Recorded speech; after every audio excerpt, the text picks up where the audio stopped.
রাধে রাধে বন্ধুরা, শুভ সকাল।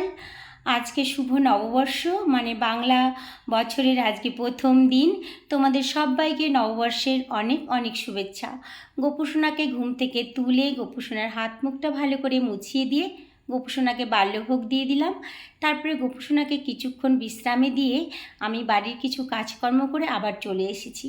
এই দেখো, সোনার স্নানের জল, স্নানের পাত্র রেডি করে সোনাকে স্নানের জন্য বসিয়ে দিয়েছি। পঞ্চামৃত দিয়ে সোনাকে আজকে স্নান করাচ্ছি। ভালো করে পঞ্চামৃত দিয়ে ঘষে ঘষে স্নান করিয়ে দিচ্ছি, যেহেতু বছরের প্রথম দিন।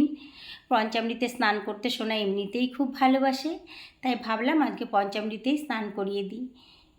সোনার স্নান কমপ্লিট করে এখন সোনাকে সাজুগুজু করিয়ে দেব। সোনা এখন নতুন পোশাক পরবে। এই যে সোনা রেডি হয়ে গেছে। সোনার এই পোশাকটা সোনার বাবা সোনাকে দিয়েছে, আর একটা পোশাক দিয়েছে ওর দাদা, সেটা কালকে পরবে সোনা। দেখো সোনার ড্রেসটা কেমন হয়েছে তোমরা বলবে। আর সোনাকে আমি পাগড়ি বেঁধে দিয়েছি। পাগড়িটা অত সুন্দর হয় না, আমি প্রথম প্রথম বাঁধছি।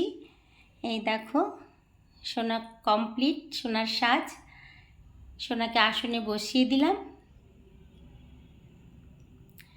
এখন আমি পুজো করে নেব। আমার সব ঘরের দেবদেবী যারা আছেন, গুরুদেব আছেন, সবার পুজো কমপ্লিট করে নিয়েছি। সোনাদেরও ফুল, তুলসীপত্র দিয়ে দিয়েছি। এই যে সোনাদের ফলের ভোগ নিবেদন করলাম। এখন বেলা 10টা মতন বাজে।